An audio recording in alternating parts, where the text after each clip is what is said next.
ರಾಮಕೃಷ್ಣ ಅವರಿಗೆ ಸಾಮ್ರಾಟ್ ಬಗ್ಗೆ ಹೇಳಿಬಿಡೋಣ ಅಂತ ಬಾಯಿ ಬಿಡೋಷ್ಟರಲ್ಲೇ ಆಗಲೇ ಅಲ್ಲಿಗೆ ಬಂದು ಲಲಿತಾ ಅವರು ಅವ್ರ ಕೈ ಹಿಡಿದು ತಡೆದರು. ರಾಮಕೃಷ್ಣ ಅವರು ಲಲಿತಾ ಅವ್ರ ಮುಖ ನೋಡಿದಾಗ ಅವರು ಪ್ಲೀಸ್ ಬೇಡ ಎಂಬಂತೆ ತಲೆ ಅಡ್ಡ ಆಡಿಸಿ ಕಣ್ಣು ಸಣ್ಣದು ಮಾಡಿ ವಿನಂತಿಸಿ ಶ್ರೀನಿವಾಸ್ ಅವರ ಕಡೆ ಕಣ್ಣು ಮಾಡಿ ತೋರಿಸಲು ಅವರು ಶ್ರೀನಿವಾಸ್ ಅವ್ರ ಮುಖ ನೋಡಿ ಮೌನವಾಗಿ ಉಳಿದುಬಿಟ್ರು ರಾಮಕೃಷ್ಣ ಅವರು. ಇಷ್ಟರಲ್ಲೇ ಮತ್ತೆ ಬಿಗ್ರೆ ಹೇಳಿ, ಆ ಹುಡುಗಿ ಯಾಕೆ ಅಷ್ಟು ಕೋಪದಲ್ಲಿದ್ದಾಳೆ ಅಂತ ಶ್ರೀನಿವಾಸ್ ಕೇಳಿದ್ರು. ರಾಮಕೃಷ್ಣ ಅವ್ರ ಮತ್ತು ಲಲಿತಾ ಮೌನವಾಗಿದ್ದಾಗ ಸರಿಯಾಗಿ ಅದೇ ಸಮಯಕ್ಕೆ ಸಾಮ್ರಾಟ್ ಬಾಗಿಲು ತೆರೆದು ಆ ರೂಮಿನಿಂದ ಹೊರಗೆ ಬಂದ. ಸಾಮ್ರಾಟನ್ನು ನೋಡಿದ್ಲೇ ಶ್ರೀನಿವಾಸ್ ಅವರು, ಏನಾಯಿತು ಸಾಮ್ರಾಟ್, ಆ ಹುಡುಗಿ ಯಾಕಷ್ಟು ಕೋಪದಲ್ಲಿದ್ದಾಳೆ, ನಿನ್ನ ಯಾಕೆ ಹೊಡೆದ್ಲು ಅಂತ ಕೇಳಿದ್ರು. ಅದು ಡ್ಯಾಡಿ, ನಾನು ಅವಳಿಗೆ ಹೇಳಿದ್ರೆ ಸಡನ್ನಾಗಿ ಇಲ್ಲೇ ಕರ್ಕೊಂಡು ಬಂದೆ ಅನ್ನೋ ಕೋಪಕ್ಕೆ ಹಾಕಿ ಮಾಡಿದ್ಲು.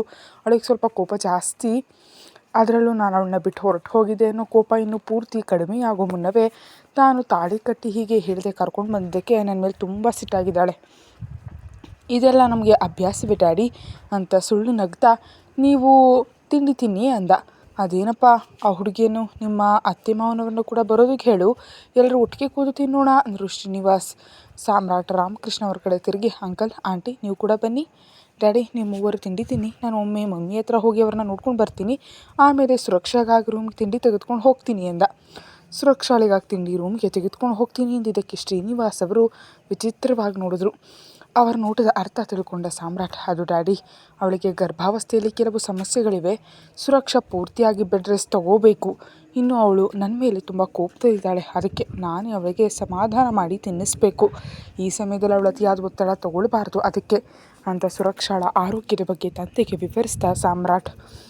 ಸುರಕ್ಷಾ ಬಗ್ಗೆ ಕೇಳಿದ ಶ್ರೀನಿವಾಸ್ ಅವರು ಸಾಮ್ರಾಟನ್ನು ಗದರಿಸ್ತಾ, ಹೌದಾ, ಮತ್ತು ಯಾಕೆ ಅವಳಿಗೆ ಅಷ್ಟು ಒತ್ತಡ ಕೊಡ್ತಿದ್ಯಾ ಸಾಮ್ರಾಟ್, ಅವಳಿಗೆ ಇಷ್ಟ ಇಲ್ಲದ ಕೆಲಸ ಯಾವುದನ್ನು ಮಾಡಬೇಡ ಅಂತ ಬೈತಿದ್ರೆ ಆಗ ರಾಮಕೃಷ್ಣ ಅವರು ಖುಷಿಯಿಂದ ಹೆಜ್ಜೆ ಹಾಕ್ತಾ ಅವರ ಹತ್ರ ಬಂದರು. ಸಾರಿ ಡ್ಯಾಡಿ, ನಾನೇನು ಬೇಕಂತ ಮಾಡಲಿಲ್ಲ, ಆ ಸಂದರ್ಭದಲ್ಲಿ ನನಗೆ ಅದೇ ಸರಿ ಅನ್ನಿಸ್ತು ಅಂದ ಸಾಮ್ರಾಟ್.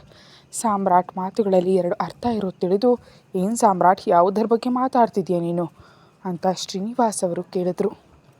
ಶ್ರೀನಿವಾಸ್ ಅವರ ಅನುಮಾನಕ್ಕೆ ಸ್ವಲ್ಪ ಸುಧಾರಿಸ್ಕೊಂಡು, ಅದೇ ಡ್ಯಾಡಿ, ಅವಳಿಗೆ ಹೇಳಿದೆ ಇಲ್ಲಿಗೆ ಕರ್ಕೊಂಡು ಬಂದಲ್ಲ ಅದ್ರ ಬಗ್ಗೆ, ಆದರೆ ಅವಳಿಗೆ ಈಗಲೇ ಇಲ್ಲಿಗೆ ಬರೋದು ಇಷ್ಟ ಇಲ್ಲ, ಅಲ್ಲಿ ಅವಳಿಗೆ ಮುಂದಿನ ಚಿಕಿತ್ಸೆಗಾಗಿ ತಂತ್ರಜ್ಞಾನ ಲಭ್ಯ ಇಲ್ಲ, ಅದಕ್ಕಾಗಿ ಅನಿವಾರ್ಯವಾಗಿ ಅವಳಿಗೆ ಇಷ್ಟ ಇಲ್ಲದಿದ್ದರೂ ಇಲ್ಲಿಗೆ ಕರ್ಕೊಂಡು ಬರಬೇಕಾಯಿತು ಅಂದ ಸಾಮ್ರಾಟ್.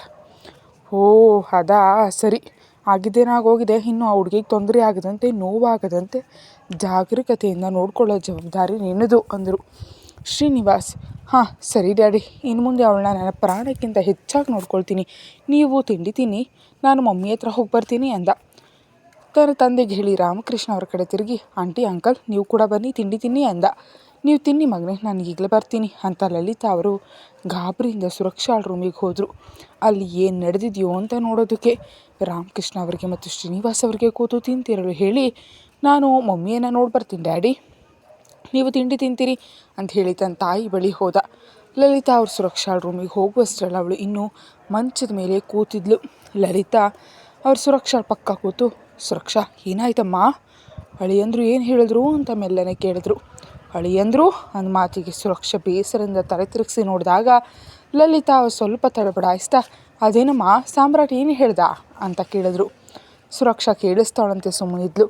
ಸುರಕ್ಷಾ ಅಂತ ಅವಳು ಭುಜದ ಮೇಲೆ ಕೈ ಹಾಕಿ ಮತ್ತೆ ಕೇಳಿದಾಗ, ಅವನು ನನ್ನ ಏನಂತಾನಮ್ಮ, ನಾನೇನೇನು ಅನ್ನಲಿಲ್ಲ, ತಪ್ಪು ಮಾಡಿದವನು, ಅವನಿಗೆ ನನ್ನ ಹೆದರಿಸೋ ಧೈರ್ಯ ಇಲ್ಲ, ಆದರೆ ಸಡನ್ನಾಗಿ ನನ್ನ ಇಲ್ಲಿಗೆ ಯಾಕೆ ಕರ್ಕೊಂಡು ಬಂದೆ ಅಂತ ಕೇಳ್ತಿದ್ರೆ ಸರಿಯಾದ ಉತ್ತರ ನೀಡ್ತಿಲ್ಲ, ಏನೇನೋ ಹೇಳ್ತಿದ್ದಾನೆ. ಏನು ಹೇಳಿದೆ ಸುರಕ್ಷಾ, ನಿಜಕ್ಕೂ ಒಳಗೇನು ನಡೀತು ಅಂತ ಕೇಳಿದ್ರು ಲಲಿತಾ. ಸಾಮ್ರಾಟ್ ಅಷ್ಟು ಕೋಪದಿಂದ ಬಾಗಿಲು ಹಾಕಿದ್ನಲ್ಲ, ಏನಾಯಿತು ಅಂತ ತಿಳಿಯೋದಕ್ಕೆ ಅವರು ಉತ್ಸುಕರಾಗಿದ್ದರು. ಅಬ್ಬಾ ಅಮ್ಮ, ನೀನು ಯಾಕೆ ಹೀಗೆ ಮಾಡ್ತೀಯಾ, ನಿಜಕ್ಕೂ ಇಲ್ಲಿಗೆ ನಾನು ಯಾಕೆ ಕರ್ಕೊಂಡು ಬಂದ ಅಂತ ನಾನು ಯೋಚಿಸ್ತಿದ್ರೆ ಅಸಲಿ ವಿಷಯ ಬಿಟ್ಟು ಏನು ನಡೀತು ಅಂತ ಕೇಳ್ತೀಯಲ್ಲ ಅಂತ ಕಿರಿಕಿರಿ ಮಾಡ್ಕೊಳ್ತಾ ಏನಾಯ್ತು ಅಂತ ಹೇಳೋದಕ್ಕೆ ಆರಂಭಿಸಿದ್ಲು. ಸಾಮ್ರಾಟ್ ಸುರಕ್ಷಾಳನ್ನು ಎತ್ಕೊಂಡು ರೂಮ್ಗೆ ಹೋಗಿ ಜೋರಾಗಿ ಬಾಗಿಲನ್ನು ಒದ್ದಾಗ ಆ ಸದ್ದಿಗೆ ಹೊರಗೆ ಲಲಿತಾ ಅವರು ಬೆಚ್ಚಿಬಿದ್ದಂತೆ ಒಳಗೆ ಸುರಕ್ಷಾ ಕೂಡ ಹೆದರಿ ಸುಮ್ಮನಾದ್ಲು. ಅವಳನ್ನ ಹಾಗೆ ಎತ್ಕೊಂಡು ಹೋಗಿ ಮಂಚದ ಮೇಲೆ ಇಳಿಸಿ ಸುರಕ್ಷಾಳ ಪಕ್ಕದಲ್ಲಿ ಕೂತ್ಕೊಳ್ಳೋದಕ್ಕೆ ಹೋದ ಸಾಮ್ರಾಟ್. ಆದರೆ ಸುರಕ್ಷಾ ಒಮ್ಮೆಗೆ ಹಿಂದೆ ಸರಿದಿದ್ದರಿಂದ ಕೂತ್ಕೊಳ್ಬೇಕು ಅಂತಿದ್ದವನು ಹಾಗೆ ನಿಂತ್ಕೊಂಡ ಸಾಮ್ರಾಟ್. ಸುರಕ್ಷಾ ಅಂತ ಸಾಮ್ರಾಟ್ ಮಾತು ಆರಂಭಿಸುತ್ತಲೇ, ನನ್ನ ಯಾಕೆ ಇಲ್ಲಿ ಕರ್ಕೊಂಡು ಬಂದೆ, ಅದು ಈ ರೀತಿ ನನಗೆ ಗೊತ್ತಿಲ್ಲದಂಗೆ ಮಾದಕ ದ್ರವ್ಯ ನೀಡಿ ಅಂತ ಕೋಪದಿಂದ ಕೇಳಿದ್ಲು. ಹೇಳಿದ್ನಲ್ಲ ಸುರಕ್ಷಾ, ನೀನು ನನ್ನ ಹೆಂಡತಿ, ಎಂದಿಗೂ ನನ್ನ ಜೊತೆಗೆ ಇರಬೇಕಾದವಳು, ನಿನ್ನನ್ನು ಎಂದಿಗೂ ಬಿಡದ ನೆರಳು ನಾನು, ಇಲ್ಲ, ನಾನು ಎಂದಿಗೂ ನಿನ್ನ ಜೊತೆ ಇರೋದಿಲ್ಲ, ನಿನ್ನ ಹೆಂಡತಿಯಾಗಿ ನಿಜಕ್ಕೂ ಇರಲ್ಲ. ಅದು ನಡೆಯೋದು ಮಾತು. ನಡಿಬೇಕು, ಅದೇ ನಡಿಬೇಕು, ನಡೆದೇ ತೀರುತ್ತೆ ಕೂಡ. ಆ ವಿಷಯದಲ್ಲಿ ಯಾವುದೇ ಬದಲಾವಣೆ ಇಲ್ಲ, ಬರೋದು ಇಲ್ಲ. ನೋಡು ಸಾಮ್ರಾಟ್, ನೀನು ಈ ರೂಮ್ನಲ್ಲಿ ಇರೋವರೆಗೂ ಹೇಗಿರಬೇಕು ಅಂದ್ಕೊಳ್ತೀಯೋ ಹಾಗಿರು, ನಿನಗೆ ನಾನು ಅಡ್ಡಿಪಡಿಸಲ್ಲ. ಆದರೆ ಈ ರೂಮಿನ ಹೊರಗೆ ಮಾತ್ರ ಪ್ಲೀಸ್ ನನ್ನ ಹೆಂಡತಿಯಂತೆ ಇರು. ಹಾಗಂತ ನಿನ್ನನ್ನು ನಾನು ಗುಲಾಮಳಂತೆ ಇರೋದಕ್ಕೆ ಹೇಳ್ತಿಲ್ಲ, ಕೇವಲ ನನ್ನ ಹೆಂಡತಿಯಂತೆ ಇರು. ಈ ಮನೆಯ ಸೊಸೆಯಾಗಿ ಅದು ನಿನ್ನ ಹಕ್ಕು. ಮೊನ್ನೆವರೆಗೂ ಇದ್ದ ಸೊಕ್ಕು ಈಗ ನಿನ್ನ ಮಾತುಗಳಲ್ಲಿ ಇಲ್ವಲ್ಲ. ಅಂದರೆ ಈಗ ನಿನ್ನ ಮನೆಗೆ ಬರುವಷ್ಟರಲ್ಲಿ ದನಿ ಕಡಿಮೆ ಆಯಿತಾ? ಒಂದು ವೇಳೆ ನಾನು ಎದುರು ಬಿದ್ದರೆ ನಿನ್ನ ಮರ್ಯಾದೆ ಹೋಗುತ್ತೆ ಅಂತ ಹೆದರ್ತಿದ್ಯಾ ಅಂದ್ಲು ಸುರಕ್ಷಾ. ನೀನು ಮುಂದೆ ನಾನು ಯಾವಾಗಲೂ ತಗ್ಗಿಯೇ ಇರ್ತೀನಿ ಸುರಕ್ಷಾ. ಆದರೆ ನಾನು ನಿನ್ನ ಇಷ್ಟು ಕೇಳ್ಕೊಳ್ಳೋದಕ್ಕೆ ಕಾರಣ ಮಾತ್ರ ನನ್ನ ಮರ್ಯಾದೆ ಅಲ್ಲ, ನನ್ನ ಅಮ್ಮ ಮತ್ತು ಅಪ್ಪನ ಆರೋಗ್ಯ ಎನ್ನುತ್ತಾ ವೈಶಾಲಿಯವರ ಸ್ಥಿತಿ ಬಗ್ಗೆ, ಶ್ರೀನಿವಾಸ ಅವರ ಆರೋಗ್ಯದ ಬಗ್ಗೆ ಹೇಳಿ, ಪ್ಲೀಸ್ ಸುರಕ್ಷಾ, ರೂಮ್ನಲ್ಲಿದ್ದಾಗ ನೀನು ನನ್ನ ಬೈಯೋದಷ್ಟೇ ಅಲ್ಲ, ಹೊಡೆದ್ರು ಸಹಿಸ್ಕೊಳ್ತೀನಿ. ಪ್ಲೀಸ್ ಈ ಒಂದು ವಿಷಯದಲ್ಲಿ ಮಾತ್ರ ನನ್ನ ಮಾತು ಕೇಳು ಪ್ಲೀಸ್ ಸುರಕ್ಷಾ ಅಂತ 2 ಕೈಗಳು ಮುಷ್ಟಿ ಹಿಡಿದು ವಿನಂತಿಸುತ್ತಾ, ನಾನು ನಿನ್ನ ಬೇಡ್ಕೊಳ್ತಿದ್ದೀನಿ ಎಂದ ಸಾಮ್ರಾಟ್. ಹಾಗೆ ಬೇಡ್ಕೊಳ್ತಿದ್ರೆ ಸುರಕ್ಷಾ ಅವನನ್ನೇ ನೋಡ್ತಾ, ಹಾಗಿದ್ದಾಗ ನಿಜಕ್ಕೂ ನನ್ನನ್ನು ಇಲ್ಲಿವರೆಗೆ ಯಾಕೆ ಕರ್ಕೊಂಡು ಬಂದೆ? ನಾನು ಎಂದಿಗೂ ನಿನ್ನ ಜೀವನಕ್ಕೆ ಬಾರದಷ್ಟು ದೂರ ಇದ್ದು ನನ್ನನ್ನು ಬಲವಂತವಾಗಿ ನಿನ್ನ ತಂದೆ ತಾಯಿ ಕಣ್ಮುಂದೆ ಕರ್ಕೊಂಬಂದು ಅವ್ರನ್ನ ಇನ್ನೂ ಯಾಕೆ ನೋಯಿಸ್ತಿದೀಯಾ? ಸುರಕ್ಷಾ, ನಾನು ಅವರಿಗೆ ಈಗ ನಮ್ಮ ನಡುವೆ ನಡೆದಿರೋದನ್ನು ಹೇಳಬೇಡ ಅಂದೇ ಹೊರತು ಎಂದಿಗೂ ಹೇಳಬೇಡ ಅನ್ನಲಿಲ್ಲ. ಎಂದಾದರೂ ನಾನು ನಿನ್ನ ವಿಷಯದಲ್ಲಿ ನಡ್ಕೊಂಡ ರೀತಿನ ಅಮ್ಮನವ್ರಿಗೆ ಹೇಳಲೇಬೇಕು ಅಂದ ಸಾಮ್ರಾಟ್. ಮತ್ತು ಮುಖ್ಯವಾಗಿ ನಾನು ನಿನ್ನನ್ನು ಬಿಟ್ಟುಬಿಡ್ತೀನಿ ಅಂತ ಹೇಳತ್ಲೇ ಇಲ್ಲ. ನೀನು ಬೈದರು ಹೊಡೆದ್ರು ಎಲ್ಲವನ್ನ ಸಹಿಸ್ಕೊಳ್ತೀನಿ, ಆದರೆ ನಿನ್ನನ್ನು ಎಂದಿಗೂ ದೂರ ಮಾಡ್ಕೊಳ್ಳೋದಿಲ್ಲ. ಆದರೆ ಅದು ನಿನ್ನನ್ನು ಒಪ್ಪಿಸಿದ ಮೇಲೆಯೇ. ನಿನ್ನ ಇಷ್ಟದಂತೆ ಇಲ್ಲಿಗೆ ಕರೆತರೋಣ ಅಂದ್ಕೊಂಡಿದ್ದೆ, ಆದರೆ ಅನಿರೀಕ್ಷಿತವಾಗಿ ಸಡನ್ನಾಗಿ ನಿನಗಿರೋ ಆರೋಗ್ಯದ ಸಮಸ್ಯೆಯಿಂದ ಆ ಕೂಡಲೇ ಕರೆತರಬೇಕಾಯಿತು ಅಂದ. ಏನು ಮತ್ತೆ ಇದೊಂದು ಹೊಸ ನಾಟಕನಾ? ನನ್ನ ಆರೋಗ್ಯಕ್ಕೇನಾಗಿದೆ, ನನಗೇನಾಗಿದೆ ಅಂತ ನಂಗೆ ತಿಳಿಯಲ್ವಾ? ನನ್ನ ಆರೋಗ್ಯಕ್ಕೆ ಬಂದ ತೊಂದರೆ ಏನೂ ಇಲ್ಲ. ಅದು ಅಲ್ಲದೆ ಏನೋ ಹೇಳಿ ನನ್ನ ಅಮ್ಮನವ್ರನ್ನ ಹೆದರಿಸಿ ಇಲ್ಲಿವರೆಗೆ ಕರ್ಕೊಂಡು ಬಂದೆ. ಆದರೆ ನಾನು ಕೂಡ ಒಬ್ಬ ವೈದ್ಯ ಏನೋ ವಿಷಯವನ್ನು ಮರೆತಂತಿದೆ ಅಂದ್ಲು ವ್ಯಂಗ್ಯವಾಗಿ. ಅದಲ್ಲ ಸುರಕ್ಷಾ, ನಿನಗೆ ಹಿಂದೆಯೂ ಹೇಳಿದ್ದೀನಿ ನಿನ್ನ ರಕ್ತದ ಪ್ರಮಾಣ ಕಡಿಮೆ ಇದೆ ಅಂತ. ಅದರಲ್ಲೂ ನಿನ್ನ ರಕ್ತದೊತ್ತಡ ಕೂಡ ಸ್ಥಿರವಾಗಿಲ್ಲ. ಈಗ ನಿನಗೆ ಪೂರ್ತಿಯಾಗಿ ಬೆಡ್ ರೆಸ್ಟ್ ಅವಶ್ಯಕತೆ ಇದೆ. ಅದರಲ್ಲೂ ನೀನು ಅತಿಯಾಗಿ ಒತ್ತಡ ತೆಗೆದುಕೊಳ್ಳೋದು ಕೂಡ ಒಳ್ಳೆಯದಲ್ಲ ಅಂದ ಸಾಮ್ರಾಟ್ ಮಾತುಗಳಿಗೆ ಸುರಕ್ಷಾ ವ್ಯಂಗ್ಯವಾಗಿ ನಗ್ತಾ, ನೀನು ನನ್ನ ಕಣ್ಮುಂದೆ ಇದ್ದರೆ ನನಗೆ ಉಳಿಯೋದು ಅದೇ ತಾನೇ ಅತಿಯಾದ ಒತ್ತಡ ಅಂದ್ಲು. ಪ್ಲೀಸ್ ಸುರಕ್ಷಾ, ಹಾಗನ್ಬೇಡ, ನೀನು ಪ್ರಶಾಂತವಾಗಿರಲು ಪ್ರಯತ್ನಿಸು. ಒಂದು ವೇಳೆ ನಾನಿದ್ರೆ ನಿನಗೆ ತೊಂದರೆ ಅಂದರೆ ನಾನು ನಿನಗೆ ಎಂದೂ ಎದುರು ಬರಲ್ಲ. ಹಗಲಿನ ಸಮಯದಲ್ಲಿ ನಿನಗಿಷ್ಟ ಬಂದಂತಿರು, ಆದರೆ ರಾತ್ರಿ ಮಾತ್ರ ಅಂತ ಕಣ್ಣರಳಿಸಿ ಕೇಳಿದ್ಲು.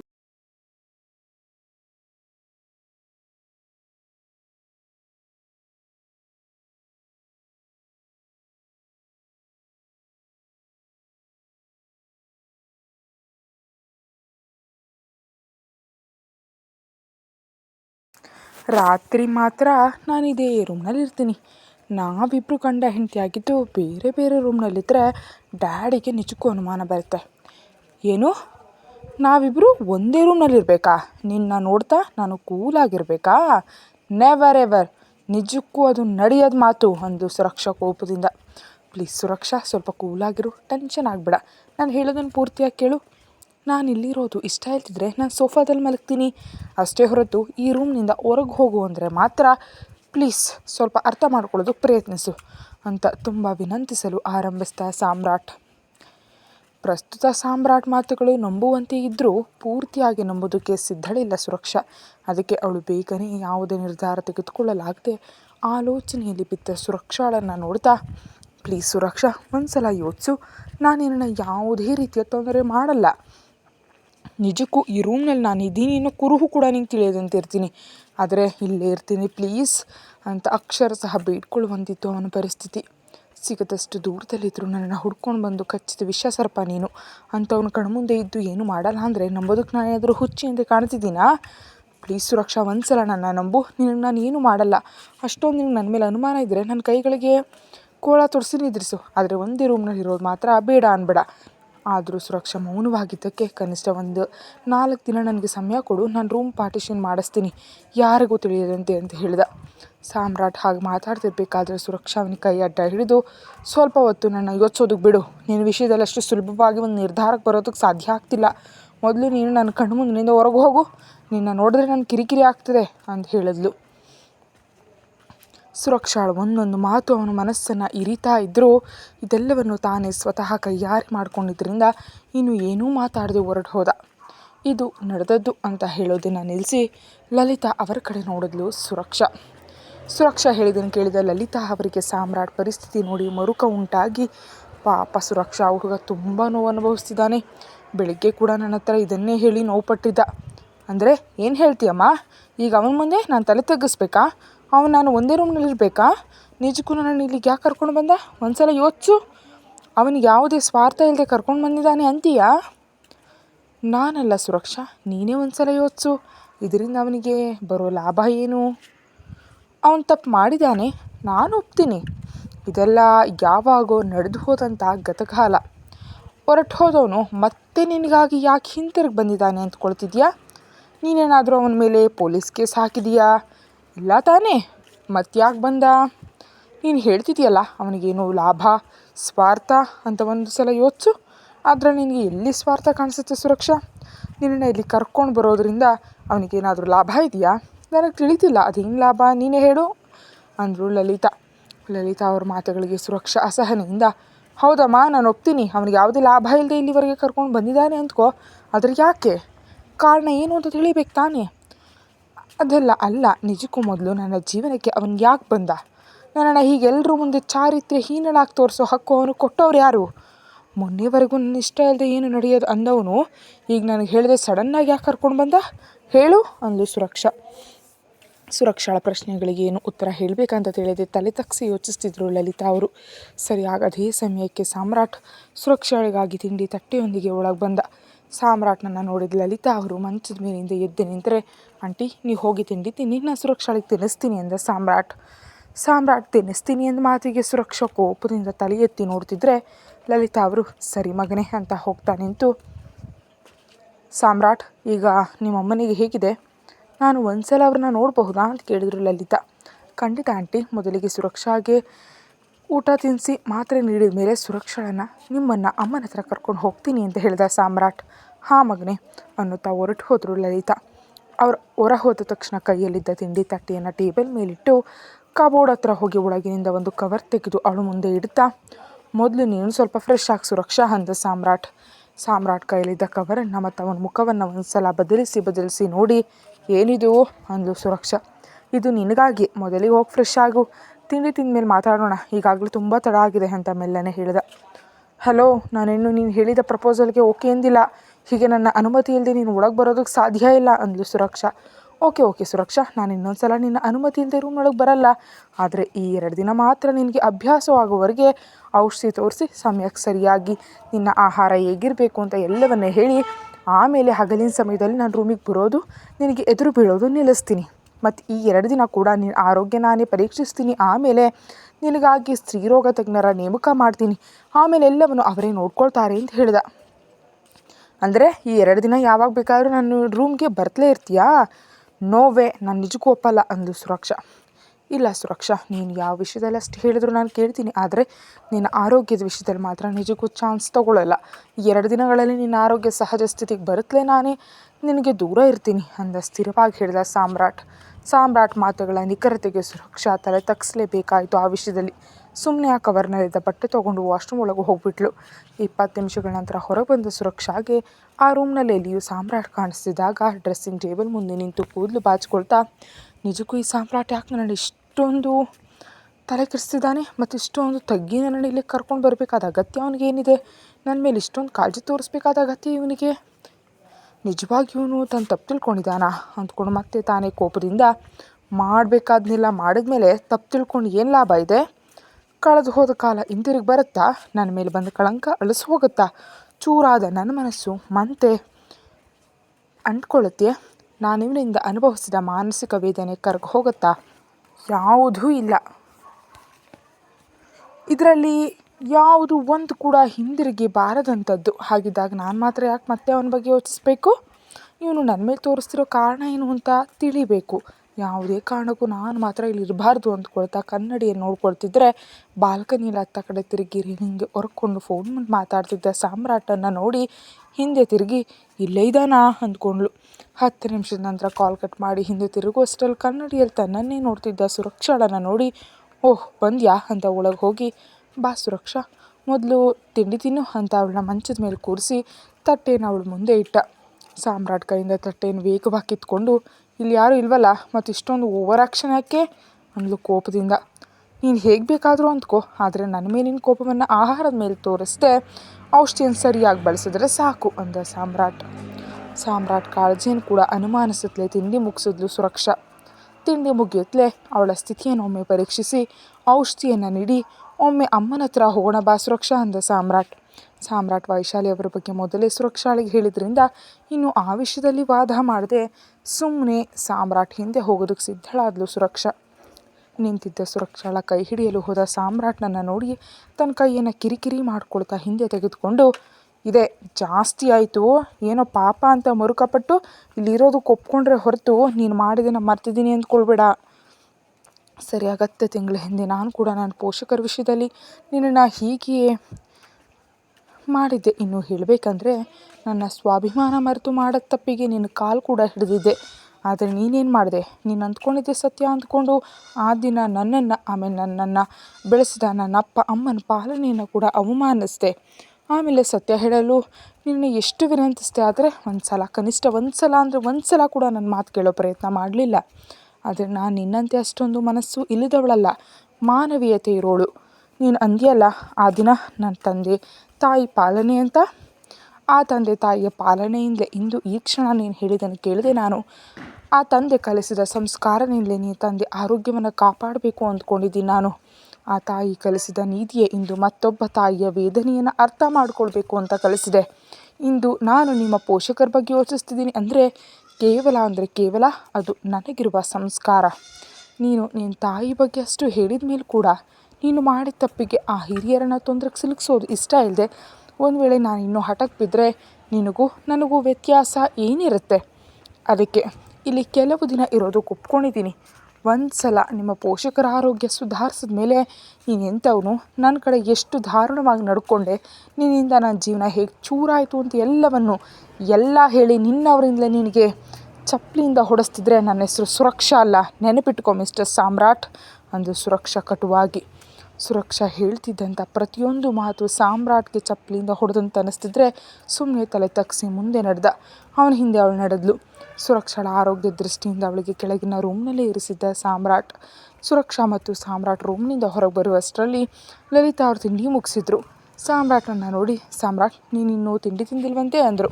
ಪರವಾಗಿಲ್ಲ ಆಂಟಿ, ಮೊದಲು ಅಮ್ಮನ ಹತ್ರ ಹೋಗೋಣ ಬನ್ನಿ ಅನ್ನುತ್ತಾ ಅವ್ರ ಜೊತೆ ಆಕೆಯನ್ನು ಕರ್ಕೊಂಡು ಹೋಗ್ತಿದ್ರೆ ಅಲ್ಲೇ ಹಾಲಿನ ಸೋಫಾದಲ್ಲಿ ಕೂತಿದ್ದ ರಾಮಕೃಷ್ಣ ಅವರು ಕೂಡ ಅವರ ಹಿಂದೆ ಬಂದರು. ವೈಶಾಲಿ ಅವರನ್ನ ಮೊದಲ ಮಹಡಿಯಲ್ಲಿ ಇರಿಸಿದ್ರಿಂದ ಮೆಟ್ಟಿಲು ಹತ್ರ ಬರುತ್ತಲೇ ಸುರಕ್ಷಾಳನ್ನು ಮೆಟ್ಟಿಲು ಹತ್ತೋದಕ್ಕೆ ಬಿಡದೆ ಅವಳನ್ನ ಎತ್ಕೊಂಡ. ಪಕ್ಕದಲ್ಲೇ ಇದ್ದ ರಾಮಕೃಷ್ಣ ಅವರು ಕೋಪದಿಂದ ಸಾಮ್ರಾಟ್ ಪಕ್ಕಕ್ಕೆ ಹೋಗಿ, ನನ್ನ ಮಗಳನ್ನು ಕೆಳಗಿಳಿಸು ಅಂದರು. ಸಾಮ್ರಾಟ್ ರಾಮಕೃಷ್ಣ ಅಂಕಲ್ಗೆ ಒಂದು ನೋಟ ನೀಡಿ, ನಾನು ಎತ್ಕೊಂಡಿರೋದು ನನ್ನ ಹೆಂಡತಿಯನ್ನು, ಅಷ್ಟೊಂದು ಬೇಕಿದ್ರೆ ನೀವು ನಿಮ್ಮ ಹೆಂಡತಿನ ಎತ್ಕೊಳ್ಳಿ, ಅಷ್ಟೇ ಹೊರತು ನನ್ನನ್ನು ತಡೆಯೋದಕ್ಕೆ ಕನಿಷ್ಠ ಪ್ರಯತ್ನ ಕೂಡ ಮಾಡಬೇಡಿ, ಸಮಯ ವ್ಯರ್ಥ ಅಂತ ಮೆಟ್ಟಿಲು ಹತ್ತೋದಕ್ಕೆ ಆರಂಭಿಸ್ದ. ಸೊಕ್ಕು ನೋಡಿದೆ ಲಲಿತಾ, ಅವನ ಸೊಕ್ಕು, ಅದಕ್ಕೆ ಅಲ್ವಾ ಅವನನ್ನು ಕಂಡ್ರೆ ನಾನು ಉರಿಯೋದು ಅಂದರು ಹಲ್ಲು ಕಡಿಯುತ್ತಾ. ಮೊದಲು ನಡೀರಿ, ಆಮೇಲೆ ನಿಧಾನವಾಗಿ ಬೈದ್ಕೊಳ್ಬಹುದು ಎನ್ನುತ್ತಾ ಆಕೆಯು ಮೆಟ್ಟಿಲನ್ನು ಹತ್ತುತ್ತಾ ಇದ್ದರೆ ಹೋಗ್ತಾ ಇರೋ ಹೆಂಡತಿಯನ್ನು ಮತ್ತು ಸಾಮ್ರಾಟನ್ನು ಗುರಾಯಿಸಿ ತಾನು ಮೆಟ್ಟಿಲು ಹತ್ತೋದಕ್ಕೆ ಆರಂಭಿಸಿದ್ರು ರಾಮಕೃಷ್ಣ. ಸಾಮ್ರಾಟ್ ಲಲಿತಾ ಅವರಿಗೆ ಮತ್ತು ರಾಮಕೃಷ್ಣ ಅವರಿಗೆ 5 ಮೆಟ್ಟಿಲುಗಳ ಅಂತರವಿತ್ತು. ಸುರಕ್ಷಾ ಕೋಪದಿಂದ, ಇನ್ನೊಂದು ಸಲ ನಮ್ಮ ತಂದೆ ನೀನಾದರೂ ಅಂದೆ ಅಂದರೆ ಸುಮ್ಮನಿರಲ್ಲ ಅಂತ ಎಚ್ಚರಿಕೆ ನೀಡಿದ್ಲು ಸಾಮ್ರಾಟ್ಗೆ.